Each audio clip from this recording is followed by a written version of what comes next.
हा लढा व्यक्तिविरुद्ध नाही, हा लढा संविधान वाचवण्यासाठी आहे। या देशाचं संविधान, या देशाची लोकशाही, या देशाचा कायदा, या देशाची संसद, या देशाची संसदीय लोकशाही, या देशाच्या लोकशाही संदर्भातल्या संस्था आणि संघटना याचा बचाव करण्यासाठी 143 खासदारांनी स्वतःचं बलिदान दिलेलं आहे, हे विसरू नका। जे लोक एका व्यक्तीच्या रक्षणासाठी उभे आहेत त्यांनी स्वतःचा अंतरात्मा एकदा तपासून पाहावा। या देशात सध्या जे चाललं आहे ते खरोखर त्यांच्या आत्म्याला मान्य आहे का? याच लोकांचे पूर्वज म्हणजे पूर्वीचे नेते यांनी आणीबाणीविरुद्ध का लढा दिला होता हे त्यांनी एकदा समजून घ्यावं।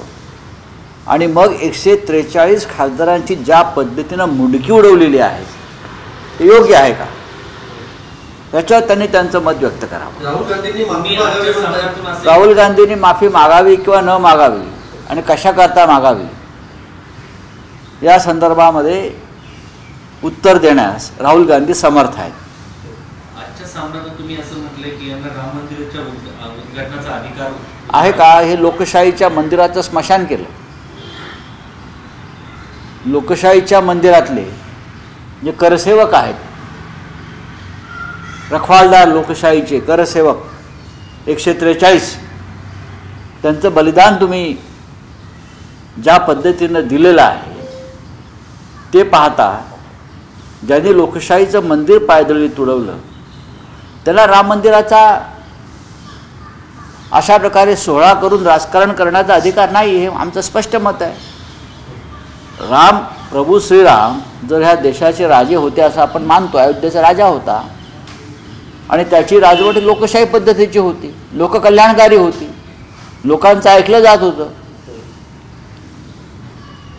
त्याची लढाई रावणाशी होती, त्याच्या मनात रावणाविषयी सुद्धा, त्याच्या विद्वत्तेविषयी, त्याच्या भूमिकांविषयी आदर होता, हे आपण रामायणात पाहिलं असेल। आपल्या शत्रूचा ही आदर करावा ही रामनीती आहे।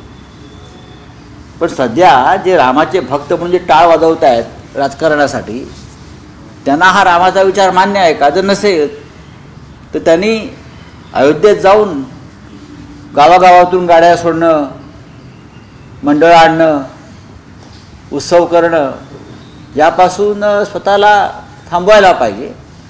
लोकशाहीच्या मंदिरामध्ये तुम्ही अशी हत्याकांड करायची लोकशाहीची, हा लोकप्रतिनिधींचं बलिदान आणि हौतात्म्य द्यायचं आणि तुम्ही एका दुसऱ्या बाजूला राम मंदिराच्या भजनात सामील व्हायचं, यासारखा देशाचा दुसरा अपमान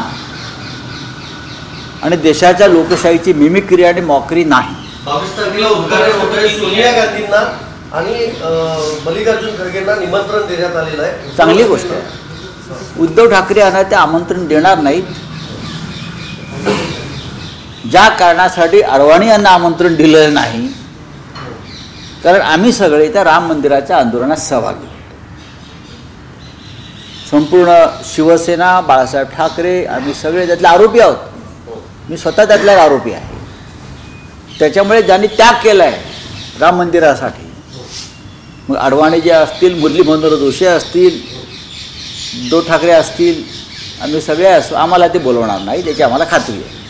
ज्यांचं कोणतंही योगदान तिथे नाही त्यांचा तो सोहळा आहे आणि ज्यांचं योगदान आहे राम मंदिराच्या लढ्यात, त्यांना अयोध्येच्या सीमेवर सुद्धा ते येऊ देणार नाहीत। त्या दिवशी सातत्याने आपण जर पाहिलं पंतप्रधानांसोबत जात सांगताना पाहिलं, उपराष्ट्रपती सभापतीच्या चेअरवरून संविधानिक पदावरील व्यक्तीला तरी हे भान पाहिजे की आपण आपल्या जातीवर येऊ नये।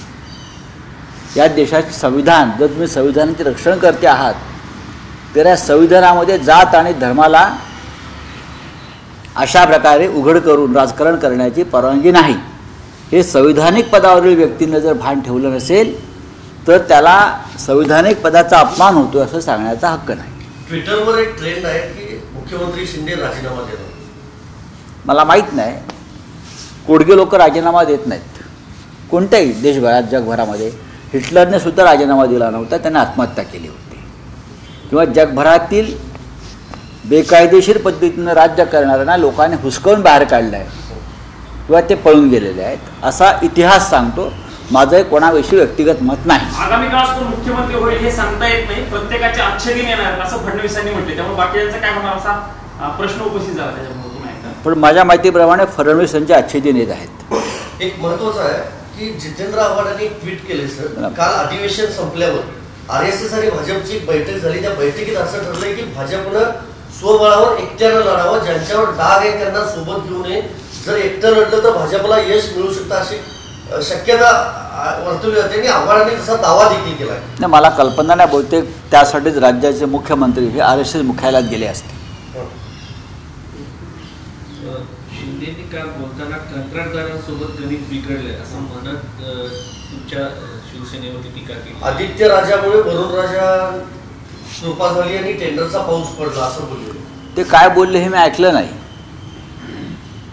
त्यांच्यासारखे खोटारडे राज्यकर्ते महाराष्ट्रावर राज्य करतायत, ज्यांनी मुंबई महापालिकेत सगळ्यात जास्त टेंडरबाजी केली. ते आमदार आणि तेव्हाचे स्टँडिंग कमिटीचे चेअरमन हे त्यांच्या मागेच बसले होते का हे सांगताना, त्यांच्या मागेच बसले होते, ज्यांनी सगळ्यात जास्त टेंडरबाजी केली, लक्षात घ्या. आणि ज्यांनी सगळ्यात जास्त घोटाळे केले असं म्हणतात. काही त्यांनी जे काय सांगितलं, काय कोविड असेल, अमुक असेल, काय खिचडी काढलं, ते सगळे टेंडरबाज लोक शिंदे गटामध्ये आहेत. नावं घ्यायची असे मी आत्ता नावं घेईन, पण हे सगळे टेंडरबाज लोक, घोटाळेबाज लोक आज राज्याचे मुख्यमंत्री आणि त्यांच्या परिवारामध्ये सहभागी आहेत. आपण कोणाविषयी बोलतोय आणि काय करतोय याचं भान कदाचित मुख्यमंत्र्यांना नसेल. भारतीय जनता पक्षानं लिहून दिलेलं भाषण वाचणं याच्या पलीकडे त्यांच्याकडे सध्या काही काम राहिलं असं दिसत नाही. कोविड घोटाळ्याचा विषय जर तुम्हाला सांगायचा असेल तर काही दिवसापूर्वी मी स्वतः मुख्यमंत्र्यांना पत्र लिहिलेलं आहे या संदर्भात. जळगाव जिल्ह्याचे पालकमंत्री गुलाबराव पाटील यांनी जळगावमध्ये कोविड काळात औषध खरेदीसह अनेक विषयात केलेला कोट्यावधींच्या घोटाळ्याची चौकशी करावी असं पत्र शिंदे गटाचेच एक आमदार चिमणराव आबा पाटील यांनी एकनाथ शिंदेंना दिलं आहे की नाही हे स्पष्ट करावं. ते पत्र माझ्याकडे आहे आणि माझं त्या संदर्भात संबंधित व्यक्तींशी बोलणं झालं आहे. आणि त्या घोटाळ्यामध्ये साधारण तो 27 कोटीचा घोटाळा आहे. त्या घोटाळ्यामध्ये त्यावेळचे सिव्हिल सर्जनना निलंबित करण्यात आलं होतं आणि त्याचे सगळे धागेदोरे हे गुलाबराव पाटील पालकमंत्री यांच्यापर्यंत पोहोचतात. हे त्यांच्याच पक्षाचे आमदार फुटीर चिमणाबा पाटील यांनी मुख्यमंत्री एकनाथ शिंदे यांना पत्राद्वारे ही माहिती दिलेली आहे. काय म्हणतात एकनाथ शिंदे? आधी तुमच्या आजूबाजूला जे बसलेत ना मांडीवर, भ्रष्टाचारांची मांडी चेपली आहे, ती मांडी चेपली आहे, पिचपचीत झाली आहे, असे लोक तुमच्या मांडीवर बसलेले आहेत. तेव्हा आधी चिमणाबा पाटील यांनी केलेल्या तक्राराची चौकशी करा कोविड घोटाळ्यातील, आणि मग तुम्ही मुंबई महानगरपालिकेपर्यंत या. मग आम्ही महापालिकेत नक्की काय घडलं, तेव्हा कोणामुळे घडलं आणि घडवणारे कसे आहेत तुमच्या आजूबाजूला आहेत आणि त्यांना तुम्ही कसं अभय दिलेलं आहे आणि त्यांना वाचवण्यासाठी तुम्ही कसे खोटे आरोप करताय हे आम्ही पुराव्यासह सादर करू. काल वित्त व लेखा समितीचा अहवाल आलेला आहे. बघा, महाराष्ट्रातल्या या प्रश्नांविषयी आता दिल्लीत मला विचारू नका. सर, 2 पक्ष यापूर्वी फोडलेले आहेत, आता तिसरा पक्ष फोडायची भाजपची तयारी अशा पद्धतीचा गंभीर आरोप जयंत पाटलांनी केला आहे. मग तिसरा पक्ष म्हणजे काँग्रेस म्हणायचे जयंत पाटला? नाही, मला कल्पना नाही त्याविषयी, पण भारतीय जनता पक्षाचा साधारण तो एक अजेंडा आहे देशभरात. उद्या यातले काही लोक परदेशात जाऊन परदेशातले पक्षही फोडतील, कारण ते त्या नशेत धूत आहेत. पक्ष फोडण्याची एक चिलीम त्यांच्याकडे आहे, ती चिलीम मारून ते पक्ष फोडायला निघतात त्या धुंदीत आणि त्या नशेत. चला, ठीक आहे, धन्यवाद. सीआरपीसी संदर्भात राज्यसभेमध्ये अमित शहा कायदा विधेयक मांडणार आहे, त्याच्यावरती विरोधकांनी प्रचंड विरोध केलेला आहे. त्यांचं म्हणणं ऐकून घेतलं जात नाहीये. कोणाचं? विरोधकांचं. विरोधकांचं म्हणणं जर ऐकलं असतं तर 143 खासदारांची मुंडकी नसती उडवली. विरोधकांचं म्हणणं लोकशाहीत ऐकावं लागतं. ते जर ऐकलं असतं, ऐकण्याची मानसिकता जर असती, तर लोकसभा आणि राज्यसभेतले 143 खासदारांची मुंडकी इतक्या निर्दयपणे उडवली नसती.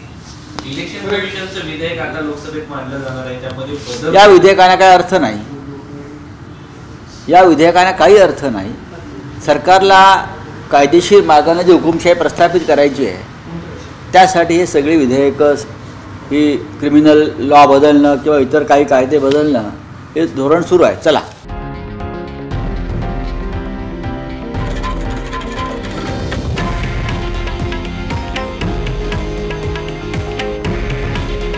हे आहे देशातील नंबर 1 न्यूज नेटवर्क आणि आपण पाहत आहात TV9 मराठी. काळजी तुमची, हित महाराष्ट्राचं.